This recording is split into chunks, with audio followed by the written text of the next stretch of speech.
You know those big, epic stories? The ones that change everything?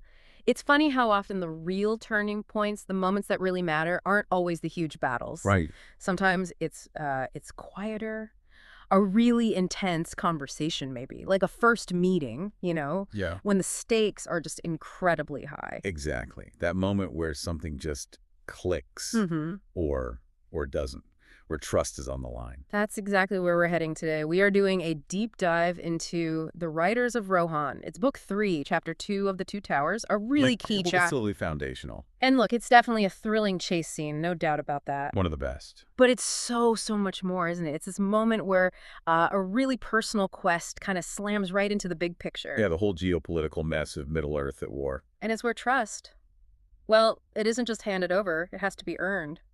Painfully earned, really, in the middle of all this chaos. That's our mission for this deep dive, isn't it? Yeah. To really unpack how these alliances, these crucial political shifts actually happen. They Right. don't just appear. Right. It's this whole process, sometimes messy, always very human. You've got the initial suspicion, then the testing of character under, well, unbelievable pressure. Mhm. And then maybe you get that trust, that respect between leaders, even when the world's falling apart. So we're pulling from a few key sources here to help us unpack it all. Yeah, we've got Alliance Forged, Trust and Honor in War-Torn Rohan, which gives that sort of strategic overview. Then there's the Hunters, Aragorn, Legolas, and Gimli, focusing right in on them. Their drive, their strengths. Exactly. Mm. And of course, a really solid The Riders of Rohan, a chapter review to anchor us in the narrative itself. Okay, so let's set the scene. Think back to the very start of the Two Towers. It opens with the departure of Boromir. Such a heavy chapter. Oh, incredibly heavy. Just grief, mourning, this real sense of loss. It's slow, very sorrowful. Meditative, almost. Exactly. But then Tolkien, well, he doesn't let you stay there, does he? He just hits the accelerator. Hard. Yeah, the shift is almost jarring. Totally. The pace changes so dramatically from that quiet grief to just immediate, relentless, nonstop movement. Mm-hmm. And you, the listener, you're just thrown straight into this incredibly desperate chase. It's a huge pivot. Why does he do that? Is it just plot? Oh, it's definitely more than just moving the plot forward. It's a masterclass in using pace intentionally. Okay. Tolkien's changing the whole rhythm of the story, the heartbeat, really, to plunge you immediately into how the characters are feeling physically and, mentally. Yeah, you feel their urgency. Precisely. By switching so fast from Boromir's death, that quiet sadness, to this grueling, nonstop run, he builds this intense, almost suffocating tension right away. You can almost feel it in the writing itself. You can. The sentences get shorter, more active verbs. He focuses relentlessly on their physical effort, the landscape rushing by. You almost feel the grit, the aching muscles, that horrible feeling of time running out, just like they do. Yeah. It makes their desperation feel really personal. You're not just reading about their worry, you're sort of in it with them. Every minute counts for you, too. And what a group to be in it with. The Hunters, as they're called. Mm. Aragorn, Legolas, Gimli, and their individual skills are right there on display from the get-go. It's not just that they're good. No, it's how their different skills work together. Exactly. How do these, they're such different characters, different races even. How do their strengths combine to make them so effective, especially under this kind of pressure? Well, that's the fascinating thing, isn't it? How this unlikely trio, with all their differences, just embodies perfect teamwork when everything's on the line. Each one brings something absolutely vital, something the others don't have. Okay, like Aragorn. Aragorn, yeah. His skill as a tracker is just unparalleled. But it's more than just following footprints, Right, it's intuition. It feels like it. Think about where they are, these huge sun-baked plains, rocks, wind. He's not just seeing a bent blade of grass. He's reading the story in the land. The orc's fear, the hobbit's desperation. It shows this deep connection he has to the wild. It's like an empathy with the landscape itself. It's almost supernatural the way he guides them. It really feels that way sometimes. He knows the way, not just follows it. Okay, so Aragorn guides, then Legolas. Legolas brings that incredible elvish sight. Yeah. And again, it's not just good vision, it's almost otherworldly. Mm-hmm. He can see things miles away, spot threats, spot clues that anyone else would miss entirely. Imagine seeing movement on a ridge that far off. Wow, that's a huge advantage. Huge. It lets them anticipate, adapt, save precious time. avoid ambushes maybe. It's a strategic edge they desperately need. Okay, Aragorn tracking, Legolas scouting ahead. Which brings us to Gimli, Ah, Gimli. the dwarf. Now you look at him and you think, well, long distance running across plains. Maybe not his specialty. Laughs slightly. You wouldn't think so, would you? He seems built for mountains, for battle, for digging deep. Right. So how does he fit into this relentless chase? How is he indispensable? Well, speed isn't his main thing, you're right. But what he brings is just as critical, maybe more so in some ways. It's that stubborn dwarven endurance. Ah, okay. Just keeps going. It's just going. Yes. Going. It's sheer resilience, unwavering resolve. While Legolas is scanning the horizon and Aragorn's reading the signs, Gimli's just putting one foot in front of the other. Yeah. Probably grumbling. Huckles. But it's vital.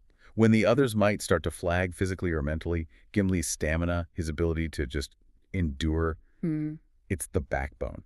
It highlights that sometimes it's not about speed, it's about persistence, just grinding it out. He anchors them. So it's the blend, the tracker, the scout, the engine, the one who won't quit. Something like that. It's the synergy, each part essential. That's what keeps them going when the odds look impossible. And that sense of urgency is just relentless, isn't it? Right. Made worse by the not knowing. Oh, the uncertainty is killer. Are Merry and Pippin even alive? How far ahead are the orcs? Are we actually going to find them, or is it too late? It must be crushing. And Tolkien makes us feel that crush, too. He puts you right there in that same tense headspace as the characters, every minute ticking by. Yeah, you feel the anxiety. You really do. Yeah. He doesn't just tell you they're worried. He makes you worry. Are they okay? Are we going to make it? It creates this shared experience, this tension. You're completely invested. So this chase, this exhausting, desperate pursuit, it leads them somewhere completely new. A really crucial encounter. A pivot point for the whole story, really. They run right into Emmer, nephew of the king, Theoden, third marshal of the Riddermark, powerful figure. And not a friendly welcome. Not at all. Yeah. This is no hello, travelers. It's tense, right from the first word. Cold, hard confrontation. Yeah, and to really get why it's so tense, you have to understand what's going on in Rohan at that exact moment. Set the stage for us. What's the situation?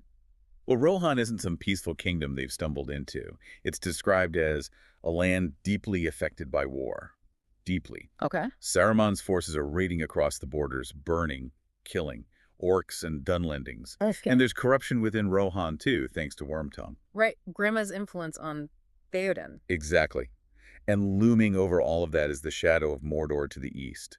So Rohan is besieged, mistrustful. So strangers showing up. Strangers are a huge red flag, especially armed strangers, appearing out of nowhere. It's not paranoia for Amber to be suspicious. Yeah. It's survival. It's his duty as a marshal to be incredibly cautious. He has to be. And that caution tips over pretty quickly into outright suspicion, even hostility, doesn't it? Oh, yeah. The dynamic is immediately confrontational. Amber doesn't hold back.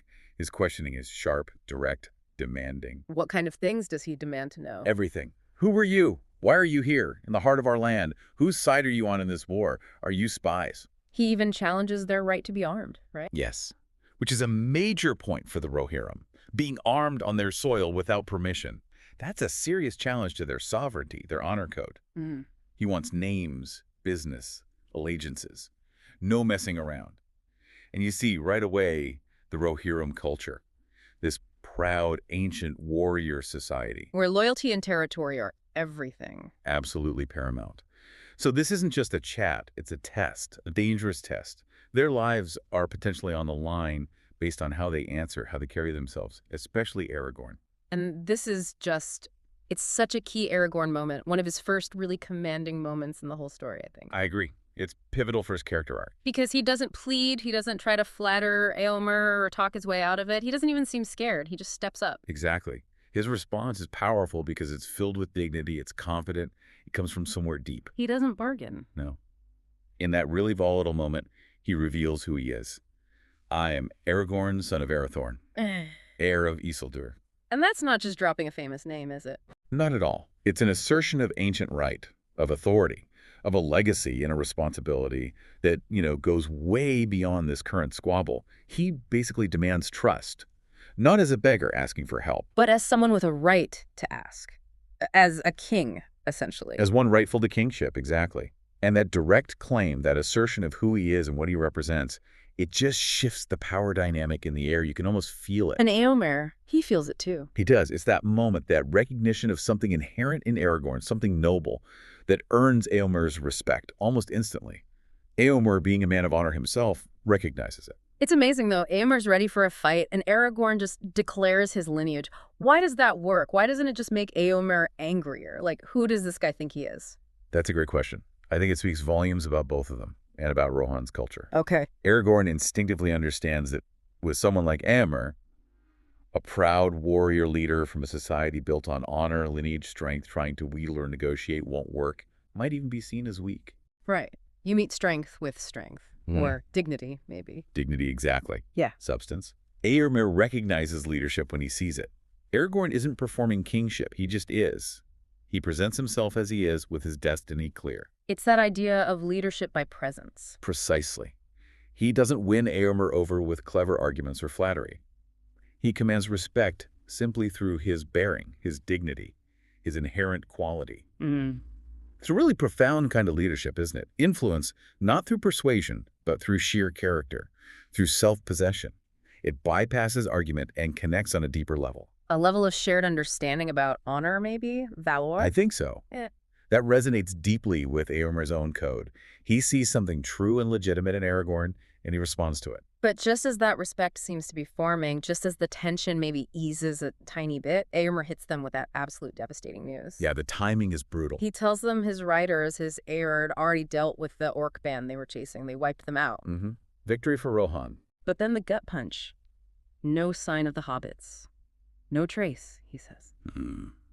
Just chills. Yeah, the immediate thought is they were killed in the fighting. Or worse.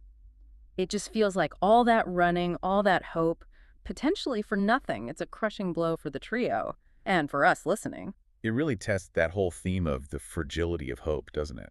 Because the news is just awful. It hits their morale incredibly hard. You think the quest might just end there, for them anyway. You do, but it doesn't. The story doesn't just stop.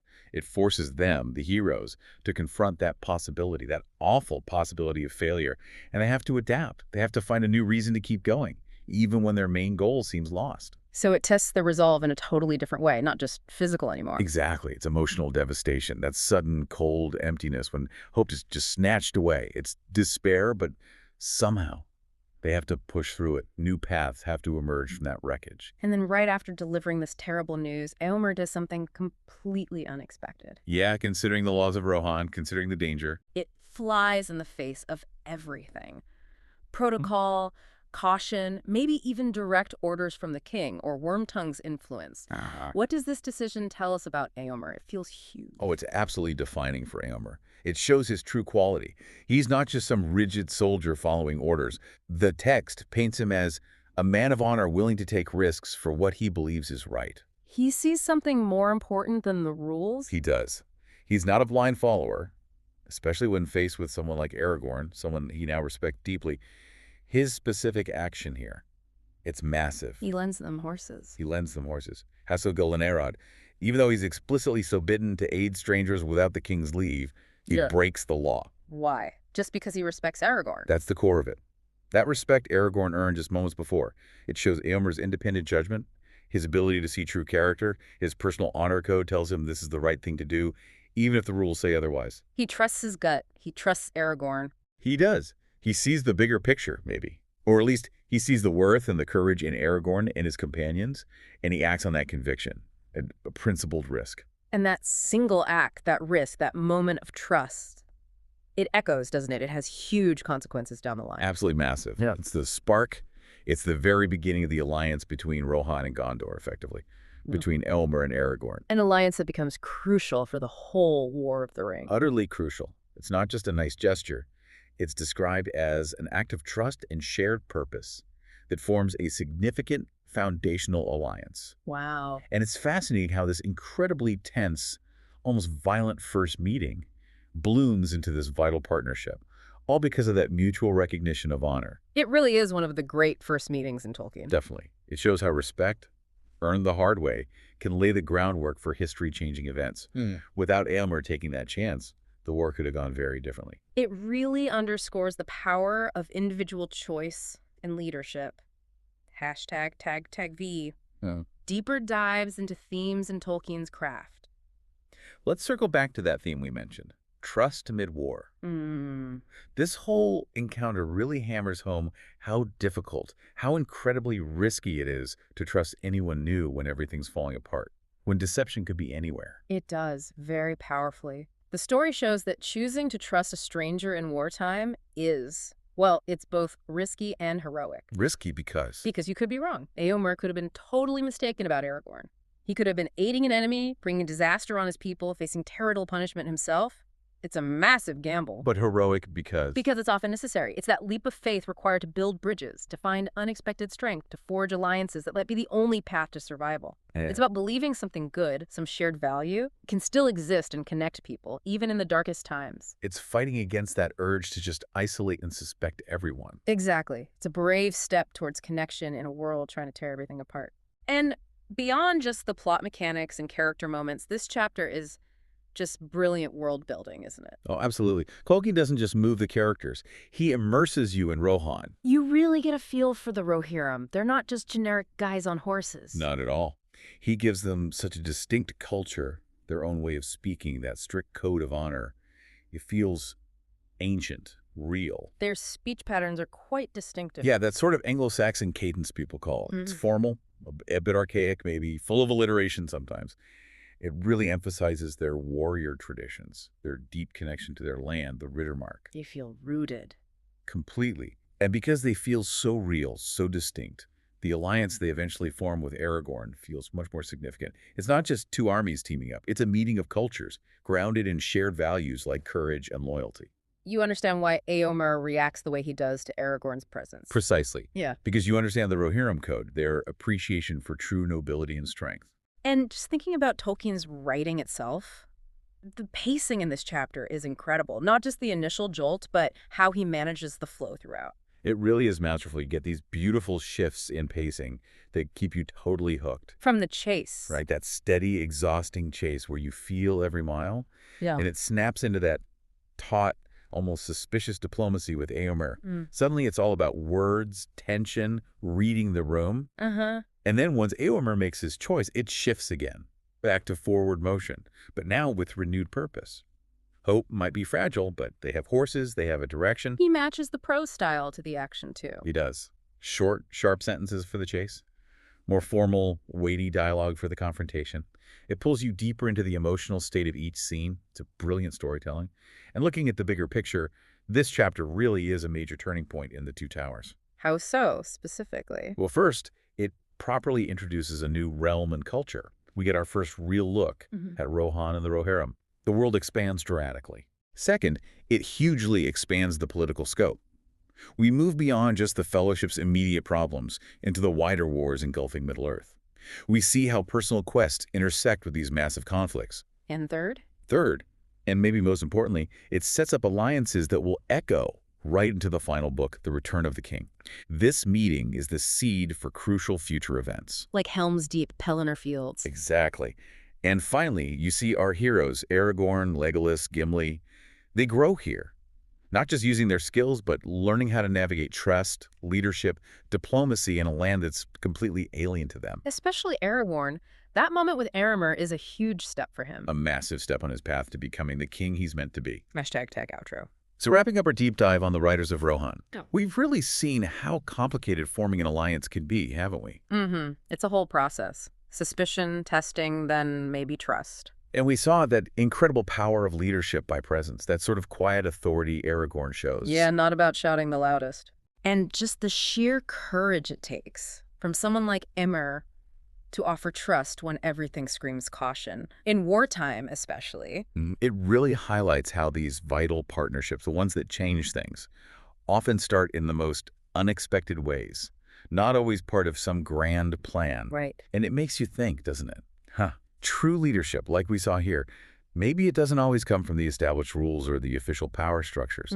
Maybe it comes from those moments of principled risk-taking, from being willing to see the honor, the potential in a stranger you were ready to fight just moments before. Looking past the surface. Exactly. Yeah. What does that tell us about building any real partnership, whether it's in Middle-earth or, in our own lives. That's a great thought to leave with. Maybe think about times in your own life, when maybe initial suspicion or just unfamiliarity gave way to trust. Yeah. Maybe because you recognize something shared, some integrity. Or Mhm. maybe someone just took a chance, saw something in you. Those moments, they're how bridges get built, aren't they? Between people, just as much as between.